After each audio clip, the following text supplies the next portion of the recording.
La parole est à monsieur Robert Thierry. Monsieur le Président, Madame la Ministre chargée des personnes handicapées, un prix littéraire vient de couronner un livre magnifique intitulé « S'adapter » qui a pour sujet le handicap. Son auteur, Clara Dupont-Moreau, a voulu dédier son prix, je cite, à tous les êtres différents qui sont quand même 12 millions en France et à toute leur fratrie, tous ceux qui s'en occupent. Elle a ajouté, quand un jury dit « on va s'adapter à un inadapté », eh bien on se dit que c'est presque gagné.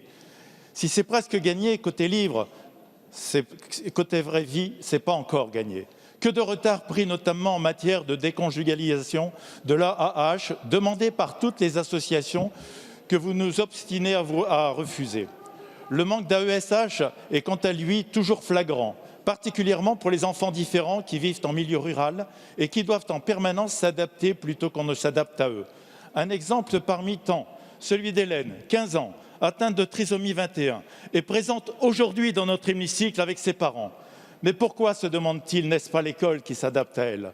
Pourquoi les programmes ne s'adaptent pas à son rythme? Pourquoi leur dit-on, elle n'a pas le niveau, plutôt nous allons faire tout pour se mettre à son niveau? Hélène a l'âge de faire des stages. Pas facile à trouver, surtout à la campagne. Quand les PME ou TPE s'ouvrent, les personnes handicapées accueillies s'y retrouvent souvent très seules, sans encadrement adapté. Pour pallier ces défaillances, les parents d'Hélène ont fait venir à leurs frais sa psychologue et son ergothérapeute. Dans l'entreprise où elle a été stagiaire, est-ce normal?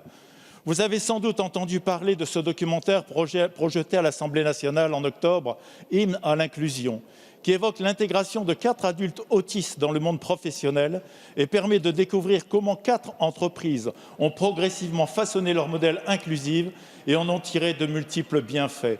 Comment le gouvernement peut-il accompagner et développer de telles initiatives? Le DUOD est certes un premier pas, mais est-ce suffisant? Quelles mesures comptez-vous prendre pour que cette fameuse inclusion ne reste pas un vain mot, pour aider concrètement l'école comme l'entreprise à s'adapter? Merci. Merci, monsieur le député. La parole est à madame Sophie Cluzel, secrétaire d'État chargée des personnes en situation de handicap. Merci, monsieur le président, mesdames et messieurs les députés. Permettez-moi à mon tour de saluer le livre de Clara Dupont-Moreau, S'adapter, qui, à travers le récit de la fratrie, met toute la lumière sur ce que vivent justement les différents frères et sœurs quand une situation de handicap arrive dans la famille. Pour autant, monsieur le député, je voudrais rapidement partager avec vous ce que nous faisons. Vous avez parlé de l'emploi. Nous avons mis dans le cadre de l'aide à la relance 4 000 € d'aide à l'emploi. Nous avons 22 000 contrats signés, 70% en CDI. Donc on voit bien aussi qu'il y a une incitation. Idem pour les apprentis. Et là, je m'adresse à cette jeune femme qui est ici présente sur l'apprentissage et les CFA, des référents handicap dans chaque CFA. Nous avons 170% d'augmentation des contrats d'apprentis en situation de handicap. C'est un vrai levier d'acculturation à la différence, l'apprentissage. Je rappelle aussi que c'est quel que soit l'âge de la personne handicapée, parce que ça peut nous servir aussi pour la reconversion professionnelle. Rappelons que 80% des situations de handicap arrivent au cours d'une vie. Pour autant, nous devons aussi travailler en effet sur une scolarisation. C'est tout l'enjeu avec le ministre de l'Éducation nationale de l'école inclusive. Nous devons aller plus vite, c'est certain, dans la coopération médico-sociale. Ouvrir largement les portes des écoles aux professionnels qui ont l'expertise, justement, chacun dans son complémentarité. C'est ce que nous faisons et c'est ce que nous allons encore faire, puisque le 22 novembre, nous avons le comité de pilotage de l'école inclusive, où nous aurons justement toutes les pistes pour aller plus vite, notamment les équipes mobiles d'appui à la scolarisation, notamment les adaptations nécessaires et suffisantes. Je rappelle quand même Cap vers l'école inclusive, cette grande plateforme qui permet de trouver les adaptations, car vous l'avez raison, il nous faut mettre des plans inclinés du savoir aussi partout, dans l'école, dans la formation, dans l'insertion professionnelle. Donc vous le voyez, nous ne sommes pas inactifs. Je vous remercie de rappeler le DUOD.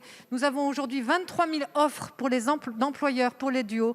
Nous devons le réaliser tous ensemble, car il en va aussi du changement de regard, de la capacité des personnes à aller vers l'emploi, oser l'emploi, car je pense que nul n'est un employable quand il est bien accompagné. Je vous remercie. Merci, madame la ministre.